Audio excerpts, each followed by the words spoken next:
I'm Nicole Lappin, the only financial expert you don't need a dictionary to understand. It's time for some money rehab.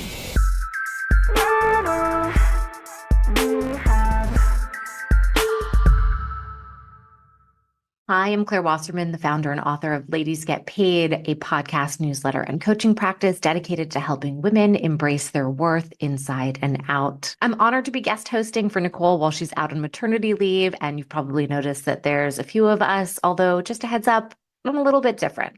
Instead of interviewing my guests, I'm going to be coaching them. We have 3 women lined up, each one struggling in her relationship with work and money. We'll be calling in, no camera on, to protect their identity so that they can feel as comfortable as possible to share, because I believe transparency can be transformative. When you see yourself in somebody else's journey, you realize you're not alone, and that can do so much in letting go of the shame that so many of us carry in regards to money. Today's guest is Danielle, who is really struggling to charge what she's worth. She has had a roller coaster of a relationship with money. Danielle has gone from making very little and being on food stamps to making over 6 figures, but being burnt out and getting burned. And now she runs her own business, a creative agency, but is seriously struggling to ask for more because, in her words, she feels like it's taking away from the people she wants to help. In this episode, we tackle the mindsets needed to not see things so much in black and white. I really urge Danielle to be able to see that many things can be true at once. You can do good and do well. You can play the game and play it in a way that honors your values. I'm so curious to hear what you think about my advice. So comment below and don't forget to like and subscribe. Take a listen. Danielle, thank you so much for joining me today. And I know we've spoken already before, and you have some feelings about money, as we all do. But in your own words, could you give me a little bit more context or details about where you're at in your relationship with money and how I can be most helpful and supportive to you today? I think that money has always been like a little bit of a complicated topic. I grew up with my parents didn't have much money and they were in service oriented professions, like trying to help other people. And so money was kind of something that if you had a lot, then it was like egotistical or selfish and you weren't sharing with others. I feel like saying that now sounds a little bit strange. I don't know if I have the best language for it still. Um, but that is actually what I went to college. I went to college to try to be in a profession that was helping other people, just really geared toward that. I knew I wasn't going to be making money. I'm not actually in that profession, and my life has taken a much different route. But I did spend time post grad. My first postgraduate job after my bachelor's degree, I only made $19,200 a year. And I also had a kid that year and spent time on food stamps, Medicaid, which truly saved my life because I would be drowning in debt if not, just due to a lot of unforeseen circumstances. I ended up in jobs where I was making 6 figures, worked my way up in the creative realm, mostly as a creative director at a tech company for my last full-time position until this past July when I was forced to go out on my own, but it was honestly the best nudge. I had been needing to quit the job that I was at for a while, but it was like the golden handcuffs. I made too much to feel like I could easily step away. And I was honestly too overwhelmed and stressed there to even thinking about doing something else. So I got hit in layoffs, and that really propelled me into where I am now, which like I had begun by applying for a bunch of jobs and the jobs just weren't opening up. And my partner was like, well, what if you could actually do the thing that you wanted to do? So now I'm here. I'm maybe trying to do the thing that I actually want to do. I have no idea how to actually take care of my family in a productive way. So it's kind of this tension. I started my own company kind of broadly thinking that if I could take all of my creative wheelhouse and turn it into a company that supports other people, then I'm wondering if I could make good money that way. Instead, I've ended up working with a lot of people that I love working with. The people that I'm drawn to work with are mostly women who cannot afford to pay. And I love working with them, and I do not feel right charging them. And I do not know how to also be responsible and take care of my family and have boundaries when it comes to money as well. Very, very, very helpful. There's a number of things that you've said that I want to point out. Well, first of all, acknowledging the fact that you have been on a roller coaster of a relationship with money in the sense of how you grew up. So, service oriented parents who didn't make much, but you had exposure to people who did, felt they were egotistical, maybe. Then you made very little when you first graduated. You had lots of debt, but it was taken care of through social services. And then you worked your way up to six figures. But in doing those things, in the working your way up and making more, you burnt out. Is that right? Yeah, I think that I have like every, couple year burnout cycle. That's my Mhm. tendency. So hopefully I'm off of it for a little bit. Let's not say, you can say hopefully, but with a plan, we will ensure that you are off that cycle. So, from what I hear from you, you equate money. And when I say you, by the way, for anybody listening and watching, I'm also saying you too, and me too, because this is a lot of us. But for you, Danielle, particularly, you seem to associate money with, okay, so ego, which we can go a little bit more depth. Okay, so ego. So maybe more for me means less for you. So this binary way of looking at receiving Yeah. money. Okay. Money is ego. Money also equals burnout because when you did make six figures, you were overwhelmed and in a sort of toxic work environment, right? So has there ever been a Yeah. time where you made a lot of money and it felt really good? No, not at this point in my career, which I'm in my mid 30s, and so much of my like career has just been hustling and hauling ass to like try to, get better projects or get, better income or things like that. I don't think that I've been able to do that, like be at ease, but also feel respected by the income that I'm making. Yeah. I'm going to say a cliche, but it's a cliche for a reason. You know, this expression, you can't be what you can't see. It's very true because when you haven't yet experienced something in your life, it is so difficult to imagine that it could possibly happen for you.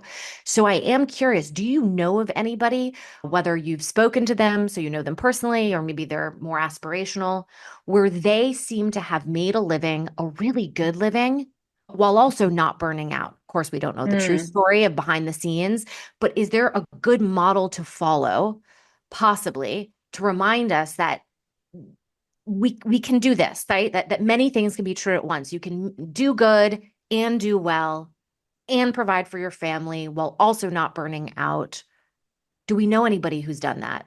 I don't mean to be cynical, but honestly, I think that is a point of frustration for me right now because the only people that are immediately coming to mind and the people that I have been witnessing, especially recently, are mostly men who are consultants who have ended up being able to charge exorbitant amounts and make that money. And I think that that's kind of one of the things that's been really frustrating me is knowing how many like extremely overqualified women I know who are not getting that and not being able to just like sit around and just rake the money in.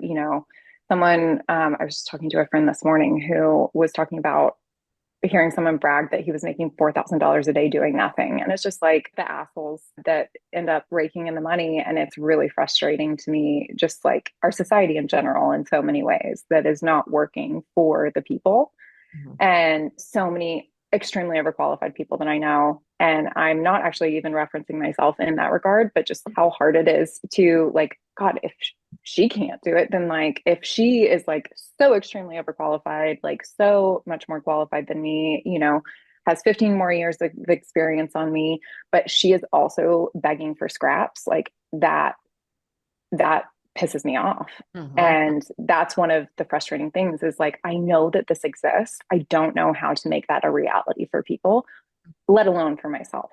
Yeah. Okay. I'm about to say something that I want you and everybody watching, listening to listen up. It is not about being qualified. Okay. Making money, doing well in our careers, growing our businesses.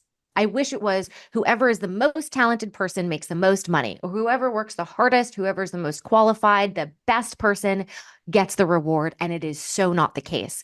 You know who gets the reward? The people who play the game, okay?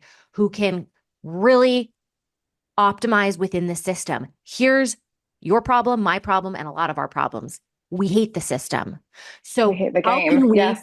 yeah, we hate the game. So we go, screw it, I'm not playing. Well, I'm not trying to be broke here, and neither are you. So, Right. what I'm going to share with you is a whole process. Okay. And we're going to go through step by step, and you're going to tell me all the things you hate about my process. And we're going to work together through that resistance, right? Because All right. trying to sort of do things for the aspiration, they never work, right? Obstacles are always greater than the aspiration. So we'll make the Mhm. plan around the roadblocks and the resistance.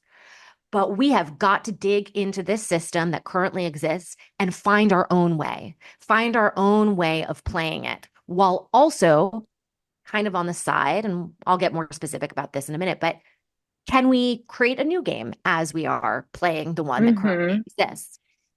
And of course, this all sounds very exhausting. And that's why we have to have outlets where we can connect with each other and, have catharsis, et cetera, et cetera. But I think many things are true at once. We can do more than we realize, but we have to do it smart. Okay. Because we cannot burn out. That is not an option. Neither one of us can literally afford to burn out. Like Right. we're both breadwinners for our families here. So it's just literally not a possibility. Okay. Right. So I want to say that it's not about being qualified. It's about who kind of plays the game the best, but you can't win at a game you hate. So we're going to actually learn to love the game. All right. And then here's your first piece of homework. Okay. For you, Danielle, but everybody listening, find examples of people who are doing things in the way that you would like to. So you see these guys out there who Hmm. are like, I'm making $4,000 doing nothing, and it makes you enraged. Okay. Don't pay attention to those guys, but see if you could go find somebody who reminds you of you, who figured it out, who said, hey, listen, I'm a creative. I've been through a whole journey with my relationship with money. I've resisted X, Y, and Z. And here's how I'm making money in a way that feels good. So I want you to go find examples, and they can all represent different sort of aspects of aspiration. So it might not necessarily be a person who's exactly like you in all of the things, but they have figured out some way to run a business, create a life that does not require burnout, nor selling their soul. Okay. So that's the first order of business for you. Before I get into the process, all the steps, the resistance, et cetera, anything else you want to share, or any sort of feedback, things that you're thinking, feeling to what I've talked about so far? I guess I fucking hate the game. I wish that we didn't have to play the game. I wish like I didn't have to like vomit every time I open LinkedIn. I just am trying to figure out how to be an authentic person and like still be true to myself. And I would love for there to be a way where like I can still feel fulfilled, but also still put food on the table. And then I would also love to give that way to other people too. And that's like one of the things is like if I wish we could like build a new game and then have invite everyone that I know who is also struggling with this to be part of that. Good news. That's going to be one of my suggestions for you. And we're going to make it Oh, fit into a okay. schedule that works and a pricing that feels good.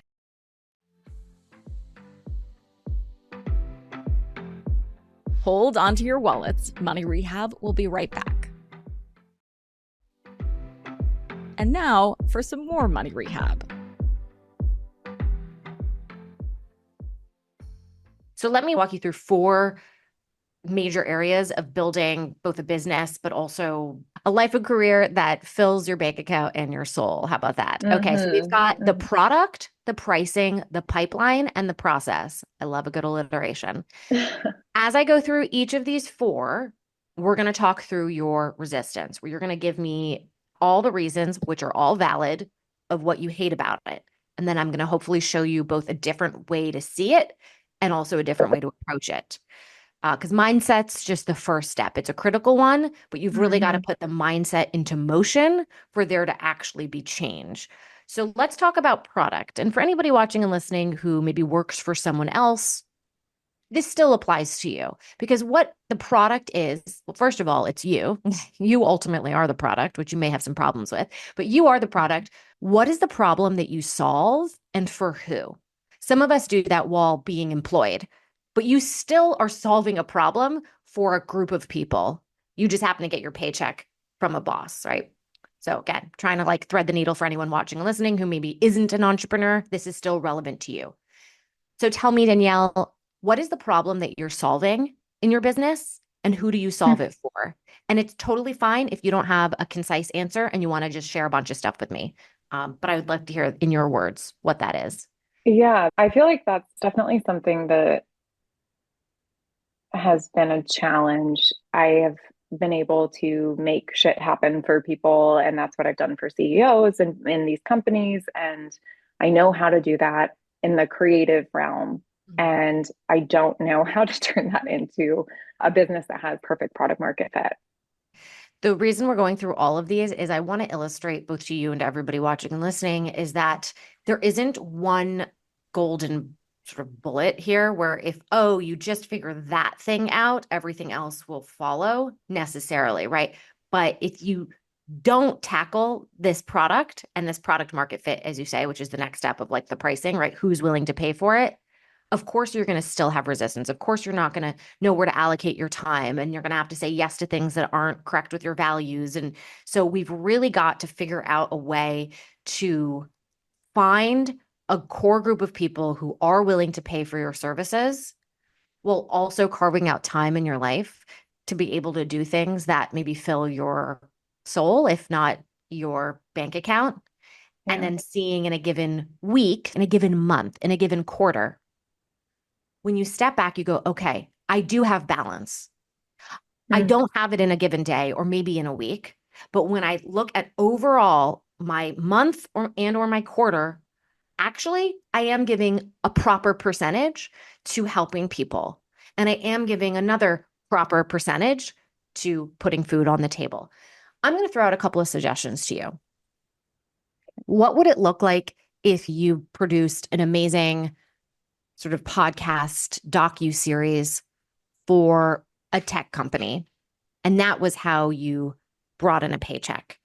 However, you made sure that it was for a company that was aligned with your values and that you had sort of systems in place to protect you from burnout, whether it was you setting your own boundaries with yourself and not overworking, but also conversations, transparency with your boss of I'm unavailable after 6 p.m., right? Because I've got young kids or whatever. Mm-hmm. Tell me your resistance, if you have any, to the thought of working full time for somebody else. Again, the only reason I suggest that for you is because it's a little bit easier to find product market fit because, well, those jobs are posted. They're telling you there's product market fit. They want to hire you. I know you've had bad experiences in the past working for other people, but you're wiser now. You know what to look for. You know what to safeguard against. Tell me about the prospect of going full time. That's theoretically fine. I did try really hard to do that. And the jobs just, I started applying over the summer and stuff like that. And things were just like really tough. And I know a lot of incredible people that got hit with layoffs that are still struggling to get a position. Yeah. And I struggled then too with how to kind of like cast myself. Mhm. I have worked across 3 different industries at least already. And the thing that I do is called a different thing in each one and requires a different background in each one. And I know that I can do certain jobs, but when I'm asked if I am the best person for a job or things like that, like that's where it's like I do know that there's so many people who have really refined their skill set in that one area. And I've been like all over the board. Mm-hmm. And that was a little bit of a challenge when I was applying for jobs. Mm-hmm. Okay, let's then go into how you can cobble together some money right now. So the people that you currently want to work for, they just don't have any kind of budget, or talk to me about when you price something, like your experience of putting a dollar amount on the work that you do. What does that feel like? And then when you tell somebody, what is that experience? I think that when people just like have like cold approached me, I've been working on how to share my pricing.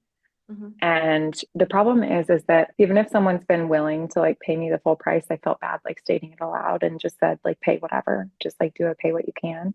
More so because like I know that they're struggling, or I think that they're struggling. And then I've gotten burned a few times doing that because then I saw them turn around and pay someone 10 times what they paid me without thinking about it. And that kind of,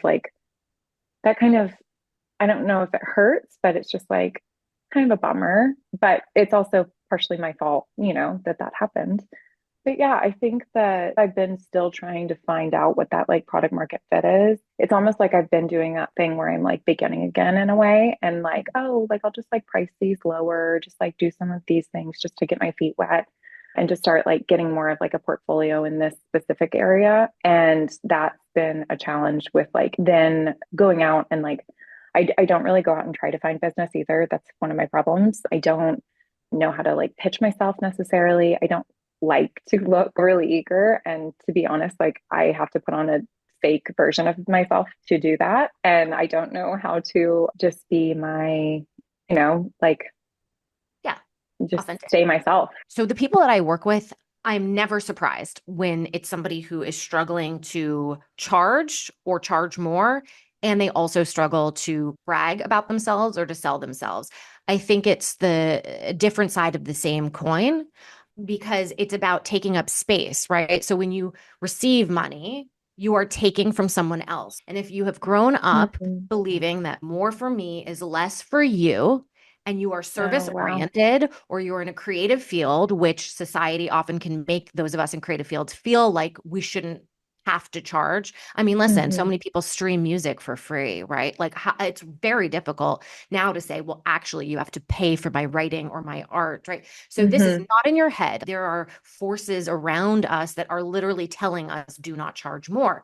Taking up space is receiving money, or putting ourselves out there saying, I am great. Honestly, we need to completely look at this in a different way. Otherwise, we will always struggle. So I'm going to give you a suggestion for a different view, and you tell me how you feel about this. Okay. And by the way, this is coming from a very personal place, since also the people I coach, I want to give everything away for free. They come to me, they're suffering with money. And here I am going, can you pay me more? I mean, it feels totally wrong.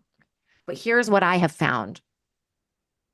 The act of paying me, or in your case, the act of paying you, it's not about you at all, actually. The very act of handing you money is an act of me investing in myself. Think about that for a second. So a person comes to you with a project, because I know you do like video work, you do marketing work, right? So they believe in what they do, right? They just need help getting the word out there. When they pay you to help them get the word out there, again, they're not really paying you. They're investing in their own business. They're investing in their own brand.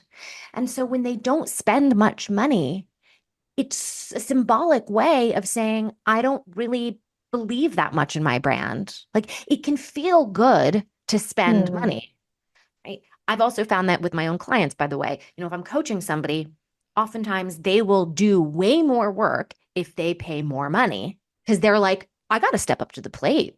I got to make my $1,000 worth it versus $100 or $10. Okay. But you're not going to believe this until you think about how you have done this actually in your life. So let's think about brands or businesses or people, services that we have paid for that we felt really damn good paying. And by the way, this is assuming that you are charging something that is fair. Now, that can be a little bit tricky, right? So to me, what's fair is you've done really good market research, which sometimes is harder depending on the field that you're in. For example, if you're a speaker, a lot of times people aren't talking about how much they charge for their speaking gigs or they charge for brand deals, right? So you're really going to need to talk to people and say, are you willing to share a ballpark of how much you charge? And the reason I'm asking is so that we're not undercutting each other. Because if we all try to charge less than our counterparts, that becomes a race to the bottom and nobody wins. We're all going to go out of business because of it. So do make sure you are, talking to other people about the rate. You will pick a rate that is mid or a little bit higher than mid. And that's just a suggestion for you. That's not my suggestion to everybody. Depending on the kind of brand you have, perhaps you need to be charging the top, you know? That's it, you want to be a luxury brand. For somebody else, they go, no, I'm not really a luxury brand. I really want to help people. We're going to get into that because you are going to be giving things away for free. And that's going to be part of your pipeline. That's going to be part of the marketing. Free is marketing. Product is paid. By the way, when people give you money, they're investing in themselves, but also they might be investing in other people, meaning you could have a 1-for-1, not necessarily, but think about like the Tom's model, right? Back in the day where you would buy a pair of shoes or socks and then they would gift another pair to somebody else. Right. Case you could do scholarships. I don't think 1-for-1 is appropriate because you do not have the literal luxury to do that. But it would be, hey, when you invest in my business, you actually are investing in my ability to serve people who cannot pay. Okay. So not only is somebody going to give you money to help themselves, they're also going to be giving you money because it just feels good. There's going to be a sort of philanthropic aspect to this. Yeah. So let's just recap for a second, though. What are you going to charge? Please do not undercharge for both your sake, my sake, and also your customer's sake. It's got to be mid or a little bit higher. That will make them feel better. Trust me, it'll make them feel better. However, you'll work with them on a payment plan if you need to. So not the pay what you want model. I've tried it. It doesn't work. It also doesn't make people feel safe. You want to confidently say, I charge this amount. Actually, I'll give you a good example. I have somebody who's contemplating signing on for a 6-session series with me, right? And that's a little bit of money. And she said to me that she was interviewing other coaches. And I asked her, do you feel comfortable sharing with me? Where do I fall in pricing? And she said, you're like mid-priced and just a little bit above mid. And I was like, woo, that's exactly what I wanted to be. I don't want to be the most expensive. That just isn't right. That's not my brand. I'm not a luxury brand. I'm of the people, right? But if she said low, I would be mortified. And I actually would love for you to tell me that too. If I were talking to you and also talking to some other, creative agencies, tell me, Danielle, how would that make you feel?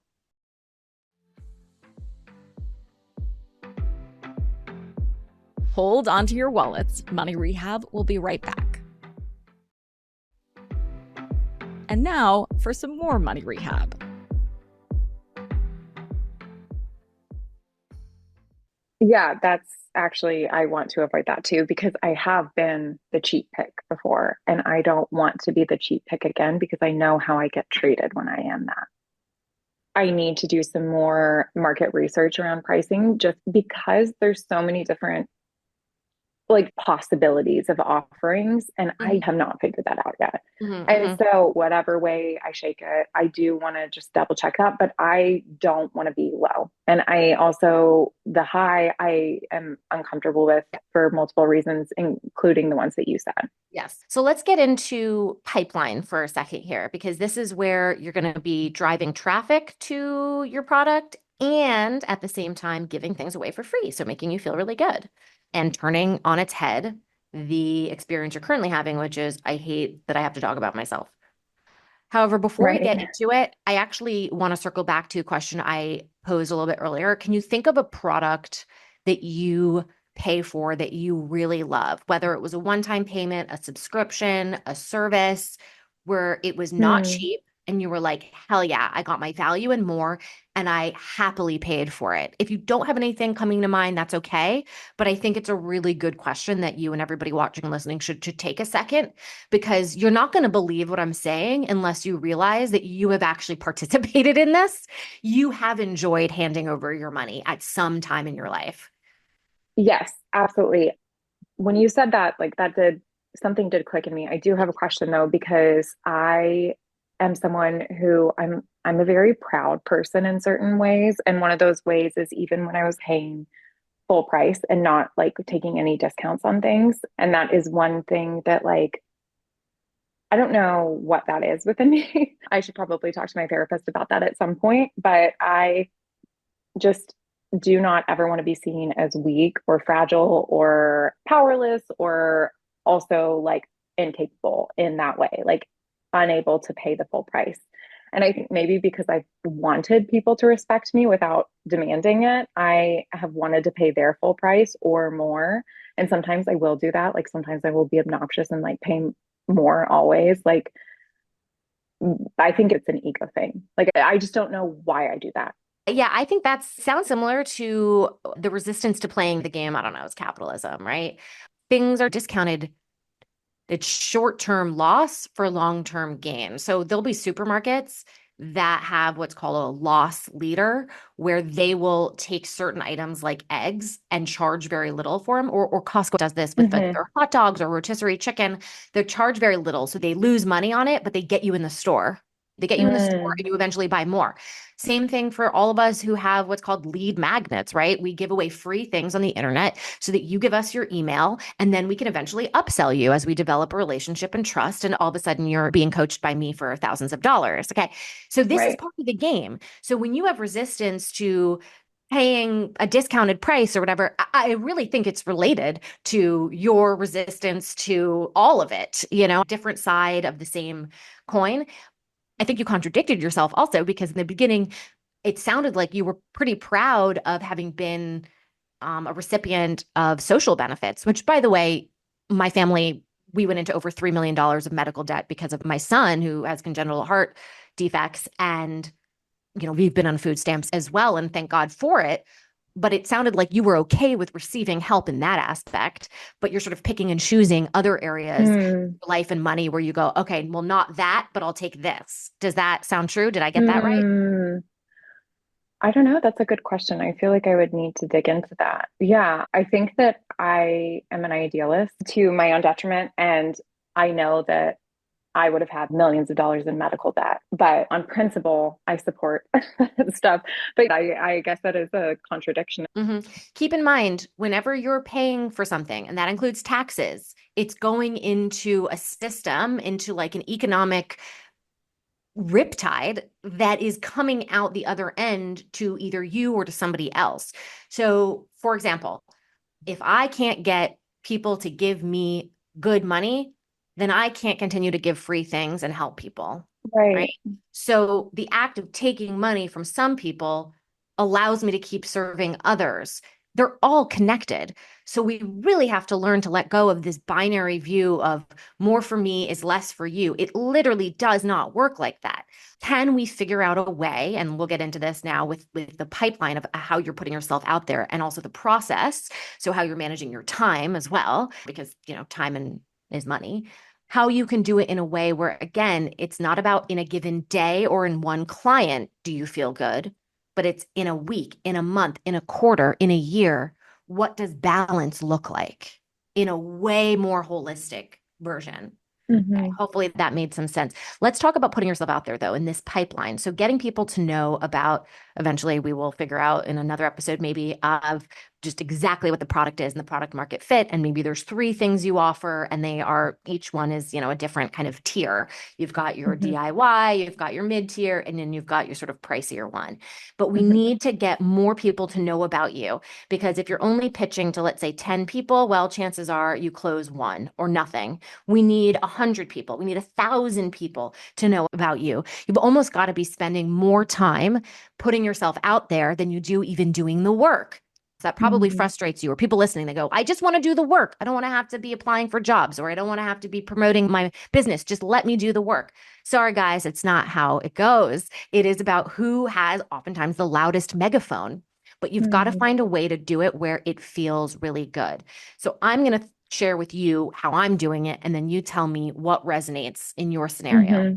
Okay. What I love to do is to share lessons from my life, lessons I've seen in running Ladies Get Paid. So the 55,000 people over exchanging 4 million messages. Like I've got a very interesting bird's eye view of where women are Yeah. at in their relationship with money and work. I want to share. I want to teach. And I'm like, just give me a microphone. And I'm like trying to make products. People aren't buying it. And it's taken me a long time. I'm a perfectionist. And then I realized, oh my gosh, social media. All I have to do is get on literally my phone and I can reach millions of people and just give away everything for free Hmm. as long as there is a tight call to action and I make it extremely easy for people to take the next step with me. And the next step, by the way, is not giving me money, because this is a relationship of trust and credibility that we need to develop with them. So they're going to be receiving, a downloadable guide or a 5-day email series, something again that takes everything I'm doing on social media, gives them a little bit more, and I give it to them for free. In exchange, I get their email address. Now they're in my pipeline, and I do oftentimes like free Sunday sessions, or I was doing job seeker support groups and just constantly putting myself out there, doing things for free, but being very, very wary of how much time and energy it was taking, and also ensuring that I could repurpose that free content. So if I'm recording it, guess what? It becomes a transcript, which can become a blog post or a newsletter, so that you don't feel so scattered. When I do free things, somehow that's different or separate from my paid things. No, it's all the same. And if you're wondering, well, gosh, if I give everything away for free, why would anybody pay me? Let me share a quick example. Somebody in my community said to me that there's a person she follows on LinkedIn and he posts a lot.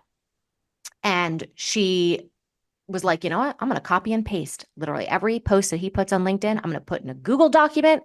He helps with job seeking candidates. She goes, I'm going to teach myself off of all of his posts. She did that for a week. And then she said, screw it. I'm going to pay him to teach me and to help me, because time is money. So that's why somebody will pay you, because when they work with you, you are going to save them time, which is saving them money. You're just going to get them where they want to go faster and also more personalized. But I really got to urge you, don't look at the free shit as something separate. Otherwise, you're going to go, ugh, it's selling. No, it's doing what you were going to do anyway. We can get creative about it too, right? So maybe you decide, okay, once a week, you do a live with another creator and you're talking about, projects that you love doing and what you found difficult about it and what you learned. Like, it's not just putting yourself online and seeing what happens. Like, let's get a little bit strategic about it. But I think this separation that we see selling as different than ourselves or different from our ultimate product is a problem. It's a problem both for ourselves and our motivation. We're going to be like, oh, I don't want to do this. But it's also a problem for the audience, because they don't want to be sold to either. They're like, just give me value. Tell me from that ramble, questions, thoughts, feelings, what's resonating, where do you find resistance? And if my example lends itself to you, and if so, how? Yeah, it does lend itself. I have got some internal work to do around social media and putting myself out there clearly, because it's very uncomfortable for me, as I know it is for a lot of people.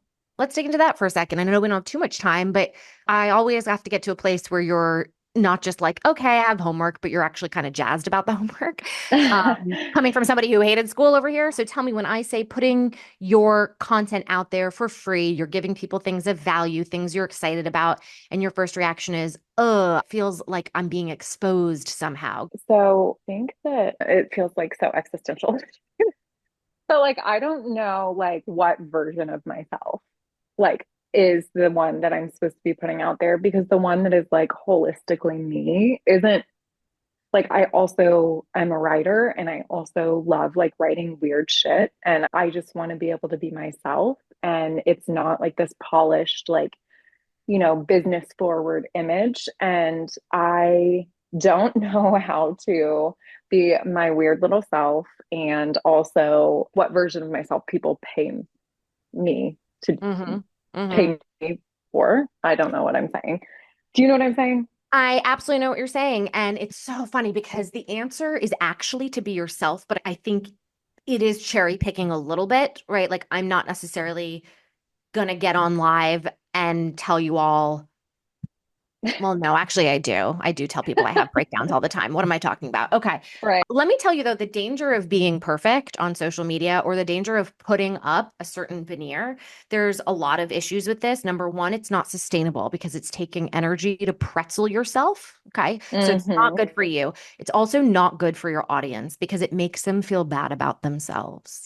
Just like the act of giving you money is good. Like, I want to give you money because it makes me feel like I am getting more for it. I am investing in my business. Same thing when I watch your content. If you come out here and you're like, I'm killing it, or everything's buttoned up. Well, I'm messy. I'm, confused in my business, right? So I think the Mm-hmm. key that you're looking for here is, how do you carry all of it? How do you be both your authentic, messy, questioning, anti-capitalist, whatever self, and also be professional, which I think goes back to the overarching theme of today, which is, how do we play the game our style, our way? And it is possible. I mean, we have to map it out a little bit here. So you might say, okay, in one column, what does being authentic mean, or messy? And then write out a whole bunch of both like topics you would share if you were just being your quote authentic self, maybe formats in which you would share it, right? Just go on a whole bender pretending that you felt comfortable totally live streaming your life. Then Yeah. in the next column, what do you imagine being the buttoned up business girl boss version, the one that you feel pressure to pretzel yourself into? Make a column for, okay, well, what would be the topics or the way in which I express myself? What would that look like, right? Mm-hmm. And then you have to find a third way, which I do believe is possible. That third way of, how do I blend the two? You might make some rules for yourself, which are certain topics are off limits right now. Yeah. Right? Like, I share pretty much everything in my life, and that's how I grew my newsletter to 50,000 people. But you better believe my wife is like, you are absolutely not talking about our sex life. But Yeah. there are some rules. Last night, I posted, I have anxiety. I was curling my hair.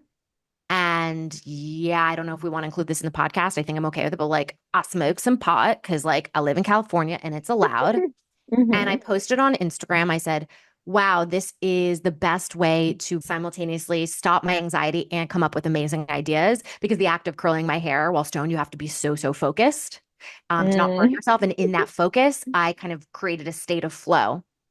Mm. Since I posted that, I've been stressed because that felt too exposed for me.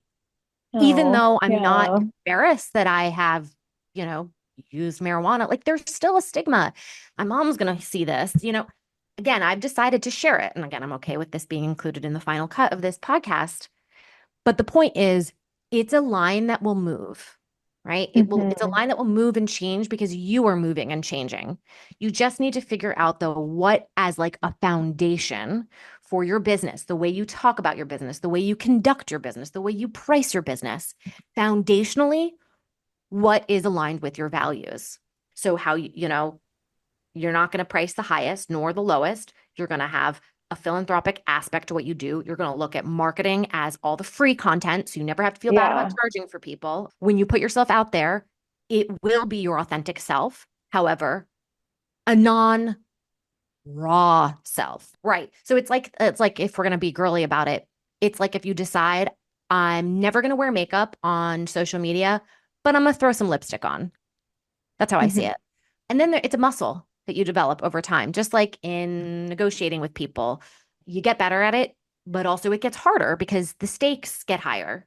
So just, as something's working for you this quarter, I want you to reevaluate it and say, okay, so based off of all the free content that I'm putting out there and how I'm expressing myself, where we want to make some tweaks. Where did I feel too exposed? But also, where did energetically it feel like I had to become another person? And that's just not right. Just Yeah. keep pushing yourself to say, am I looking at this in too much of a binary? Is this black and white?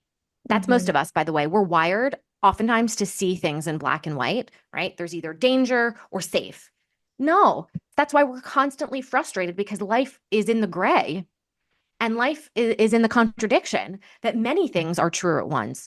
So when Yeah. you do find yourself up against a wall in some aspect of your business, your money, your life, etc., just I would say the first thing to ask yourself really is there another way to look at this? Like, am I really seeing Mm. it as a zero sum game here? Is it possible to find another way in? On that note, Mm. I want to thank you so much for being here. And Yeah. I'm honored to, get a chance to coach you, but also do it on Money Rehab. Thanks to Nicole Lappin for giving me the opportunity to guest host while she's away on maternity leave. And just know that hopefully I helped you today, Danielle, but in sharing your story, we certainly helped other people hopefully gain, some next steps, but also just recognize that they're not alone. We're all going through this. And just because I'm the one sitting over here, quote, coaching you, girl, I'm coaching myself. I'm right in it with you. Is there anything you want to share as we close up? No, I just appreciate you. Thank you for sharing all that. And there's some things that you said that I want to sit with a little bit more, especially one of the things that you were saying about more for me isn't less for them. And that's something that I think I have a lot to unpack in that regard. Yeah. And I feel like that with a lot of the things that we discussed. So I really appreciate your insight and your time. Yeah. And by the way, money is just a portal, it's symbolic too, right? So if you find that you're looking at money in a certain way, I would challenge you to say, okay, am I looking at other things also in that way? So whether it's your, interpersonal relationships, romantic relationships, the relationship you have with yourself, with your time, with your kids, whatever, again, more for me is less for you. Is that always true? Could there be more for me is more for you? I know that this stuff is really true. I started my career in first independent film production, so raising money for a foreign film. And then I went to nonprofit fundraising. Giving feels good. Also, people were getting their name on the credits, which they then leveraged for other projects. It was networking. People don't do things just solely out of the goodness of their heart. They really are getting things for it. So just challenge yourself. More for me is more for you. And by the way, what an abundant way to go through life, right? That like 1 + 1 = 11. Life can be way bigger and more expansive than I think we give ourselves credit for. And a lot of it has to do with feeling proud. Like it's not just a necessary evil to charge this amount or to put ourselves out there.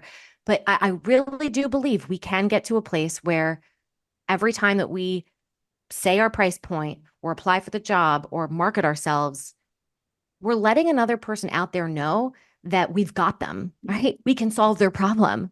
We recognize them. They're not alone.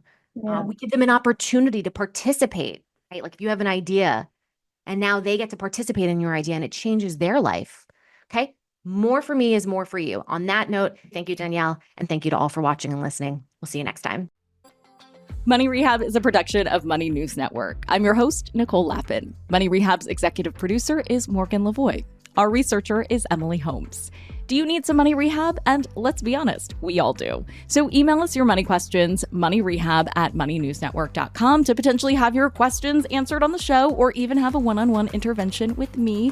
And follow us on Instagram @moneynews and TikTok @moneynewsnetwork for exclusive video content. And lastly, thank you. No, seriously, thank you for listening and for investing in yourself, which is the most important investment you can make.